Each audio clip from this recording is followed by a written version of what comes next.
Good evening, good evening, good evening. Not sure if this is live because I hit the pre-record on this, so don't know if you guys can see this or not. Doesn't really matter. I do have a slight head cold. You could probably hear it in my voice, but I wanted to come on and say these things, man, because I had someone reach out to me today, basically play some messages on WhatsApp about some things that are said about me, and it's like I appreciate them playing it, but I really didn't need to know that to know that, certain people don't like my stance or my views, and they try to get me to move in a different direction. Now, I will say this moving forward. Uh, I'm no longer, seriously, I'm going to try to talk about this city or talk about this country because it attracts the wrong elements to my channel. When you're bored, you're retired, you really don't have nothing going on. I got this head cold. It gave me the opportunity to get online and go through my channel and see all the people who are subscribed to my channel. So in the last 3 days, I went through because I had almost 6,500 subscribers. I think I eliminated almost 500. I'm down to like 61 something because the people that I saw who were coming from channels where we have nothing in common. Like if I go to your page, and this is me, I'm the CEO of my channel. No one else is, me. So regardless if you subscribed or not, if you're someone I don't want on my channel, I'm going to remove you, I'm going to block you, and I'm going to make sure you have no access to see anything else I put out. That's just being real. So I went through and I blocked almost 500 individuals that came from different channels where the main subject is the same old that I have nothing to do with. Somehow, some way, I have been put in the algorithm with these channels when my channel is nothing, and I do mean nothing about any of that. That element tried to come in a couple of different times and it was shut down very quickly because that's not what I'm about. But I also want to say, man, that things happen in life to let you know where you stand with certain people, right? So I started out talking about WhatsApp. And for whatever reason, good, bad, or indifferent, sometimes people like conflict. Sometimes people like to be honest and let you know where they are and let you know what other people think about you. So that I got played like 4 messages today on WhatsApp. And was I shocked? The content that was said about me? Absolutely not. I am not naive, right? I have not gotten as far as I've gotten in life, accomplished what I've accomplished in life, thinking that people that I meet are just going to automatically like me and everything about me. I know that's not the case. I know that's not the case. And I'm cool with that. I don't have a problem with it. Because if anybody I want to say something to, I'm going to say it directly to you if I have a problem with you. That's not the way everybody operates. Some people like to operate in the shadows. Some people like to say things about you behind your back and agree with others. And my whole thing is if that's how you truly feel, you should go. I've never had someone, or I've never tried to put people in a position to try to pick between me and someone else. So if you don't like me, you don't like what I talk about, you don't like what I do, please leave. Just go. Leave. There's nothing holding you here. Absolutely nothing. Absolutely nothing. I've never understood people who feel like, well, I need to talk behind this person back when you can just say it directly to their face. That's the way I've always been. If I got something to say, like I've said about Allen, like I've said about Blank Slate, like I've said before about K Mac, if I got something to say to you, I'm just going to say it because that's how I am. I don't go behind people's back and try to be something or present themselves one way when they're a total different way. Because the thing is, as you talk about me, what do you think they're doing about you?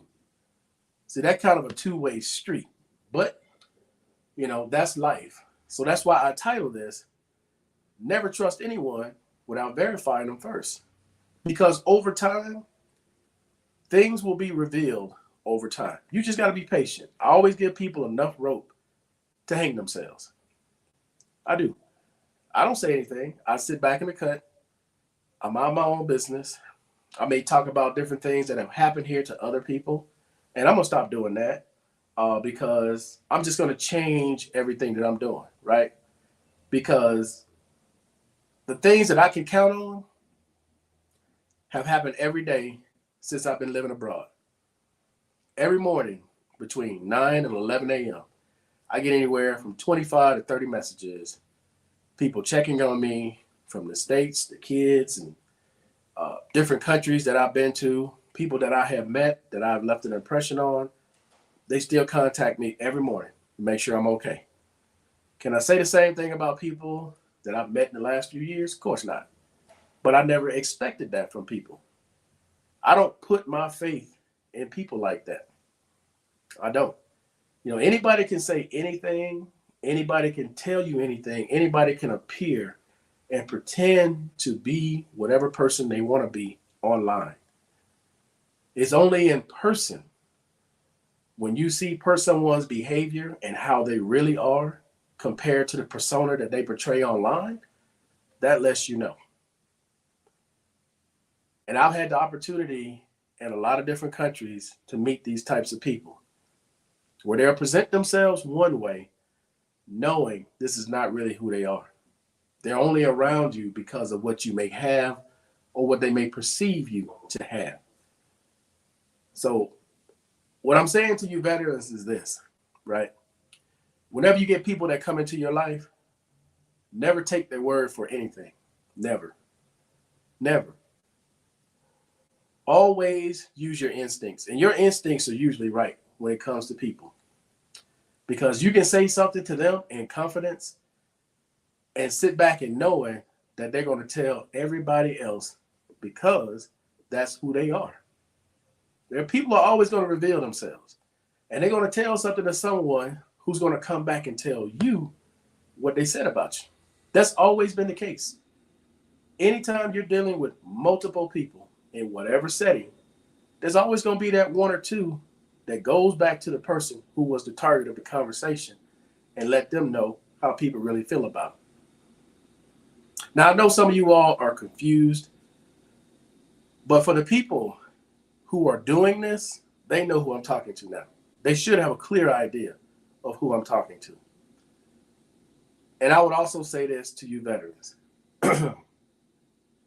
Never change your standards to try to fit in with anybody. I've always walked alone. When I ran my business, I was the only owner. Me, I was the only owner. When I worked for companies, I was the only one in the van. No one else. I relied on me and me alone. I'm either going to fix it or I'm going to figure out a way to get it done. Me. I'm not calling for help. I don't need your support.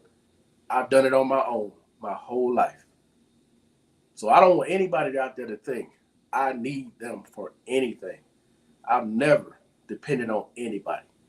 Nobody. Same thing when you're on a plane. They always tell you to take care of yourself first before you can help anybody else. And normally when you do that, you get to see people for who they really are. You really do. Now, I will say this as well. You know, when it comes to people who are members on this channel, I really appreciate you guys. I do. I never asked anybody to be a member. I've never asked people for money because I don't feel like that's something where it's cool that you guys do it, but I've never asked for it, right? Because I feel weird asking people for money for something that should be given freely. If there's a veteran or somebody in need, I would hope I could help them.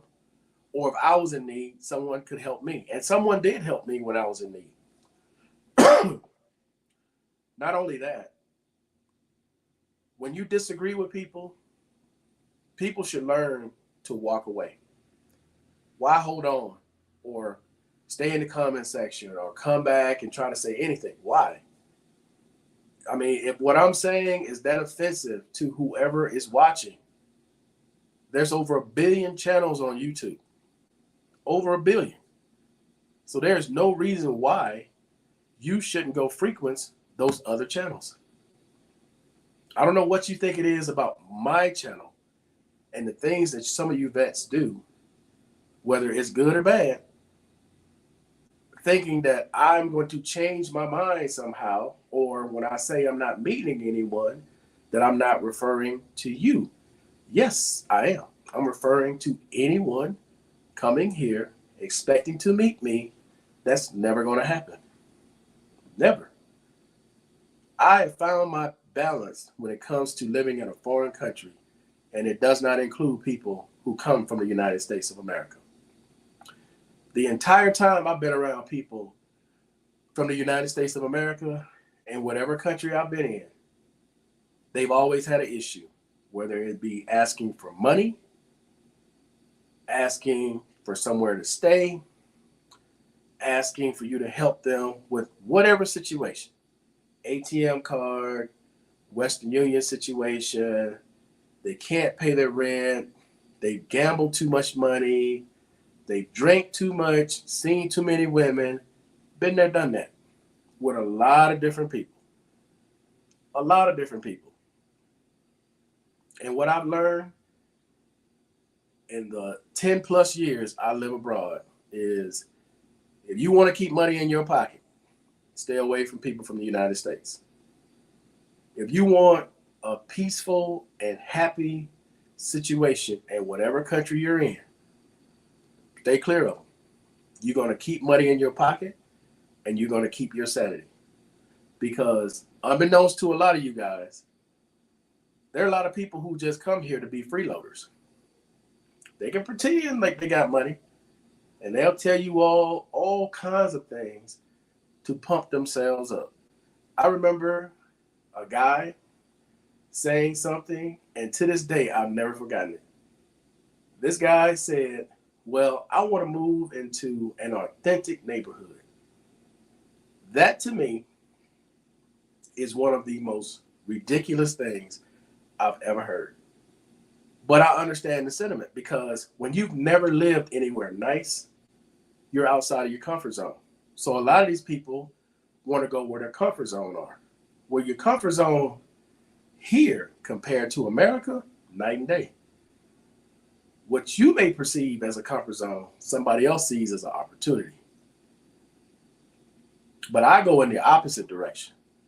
You know, when my 6 months lease is up, I'm going to move into an area, and I told Big Moose this earlier, where about 90 to 95% of people coming from the States will never have the opportunity to live. Now, I know that may sound selfish to some people. That may sound like, oh, you're just isolating yourself from people. No. I'm keeping what I consider to be some of the worst elements from the United States in areas I'm never going to be. That's how I see it. That has worked for me for almost 7 years. I started it in the Dominican Republic. Moved to the boathouse. Didn't talk to one gringo. I was cordial. Somebody would speak. I would speak back. But as far as like coming to the table and sitting down when I'm doing day trading, hell no. You go over and do whatever it is you do. And people took notice of that and saw I wasn't about what a lot of people who come there was about. I'm not rude to people. I don't treat them like they're beneath me. If you talk to any local in any country I've been to, they will tell you a complete different story than the story that's being told about me by many different people. The funniest thing I heard was a comment read to me by J Love that Markel, these people are saying you don't like your own people. I said, what? I found that hilarious. The reason why I found that hilarious is because, yeah, there are certain types of people that look like me. I wouldn't lift a finger for them. I wouldn't. I have no reason to talk to them, help them, do anything with them. because they're not people that I would have ever met in my lifetime. Now, I know some of you all are looking at that going, man, wow, you would do that? Yes, I would. Because I would never want people who come from those types of situations to think I'm going to be their friend.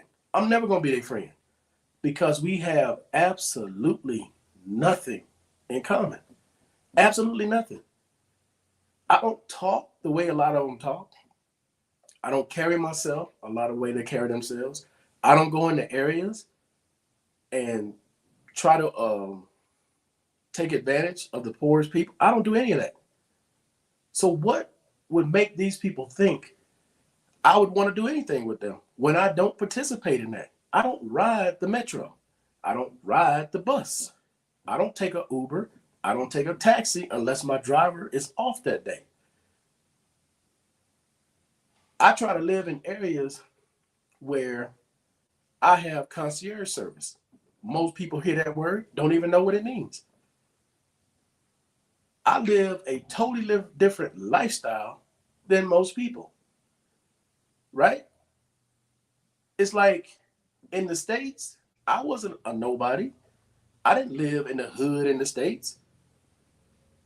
I mean, that seems to be the perception of a lot of these people. It's like, you all actually don't know anything about me. Nothing. I mean, really, nothing. There's a few people in these countries who've actually seen me in the United States, or they've seen me do things in the United States, or the places that I've been around, things that I've been in, things that I've done in the United States. And it's like, I don't know what the ideal or perception people have, but the idea that some of you all have that, oh, well, you think you this in Colombia, but if you go somewhere else, you're going to be poor. How are you saying that when you know nothing about me? Nothing. Nothing. Nothing, dog. I've never come on here and said, can you help me financially get this? Or I've had a string of bad luck. Can you donate to my channel? Or here's my Patreon. Send money to my Patreon. You guys have never heard me say that. And I thank God every day I'm not in positions where I have to do that. I'm not going to debase myself and beg complete strangers for money. I don't do that. I've never had to do that. Never. I'm not saying I'm rich. No, me by no means am I saying I'm rich, but I'm a hell of a lot better off than a lot of these people I see coming here with the scams and the begging. It's like, wow. And the cons are just unbelievable. And I mentioned this to Big Moose. You have people who don't like me and my stance, but these are the same African Americans that are okay with other African Americans being conned, being scammed by their own people. Let that sink in. People don't like me because I don't like to exploit the poorest people in this city. I don't like to do what any of them do. As they're killed every week, as they're stabbed every week, drugged every week, beat up every week, I don't participate in any of that. And because I don't participate in that or talk about that, I'm hated upon by a certain segment that really means nothing to me. I have never had respect for those people. Never. Thug life, all that bullshit, I've never had respect for that. Because what has it done for the masses? Nothing. There's maybe 10 or 12 that get the opportunity to come out, become a rapper or entertainer or whatever. You all pay all your money to them while you still muddle around like you were doing before they came up. So I'm not that guy. But common sense things that I say, and I guess it's my delivery because I'm blunt. I'm not someone to sugarcoat stuff. Like, I'm going to just tell you straight. I'm going to just tell you straight. I'm not going to sugarcoat it.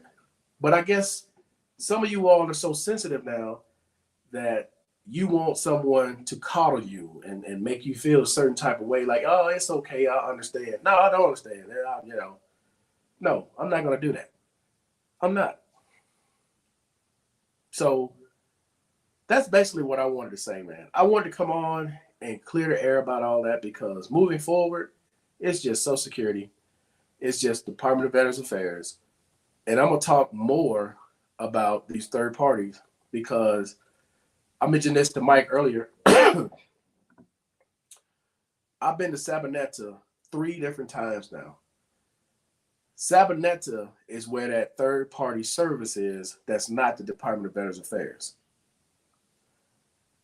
As I go there, and we went there today to pick up, I mean, yesterday to pick up a friend to, no, I'm sorry, that was today. Damn, medication got me jacked up. That was today because I got really sick at the mall. Um, we met her in Sabaneta, and you guys who've been to Sabaneta know exactly what I'm talking about. When you're coming off the main street, there's this large overpass where the metro comes, and all those people are standing there. I had this American, black American, see me in the car, came over and said he was hungry, he didn't have any money, and he's waiting on the first. So obviously my first question is, how you ain't got no money? You just got paid. It hadn't even been 2 weeks yet.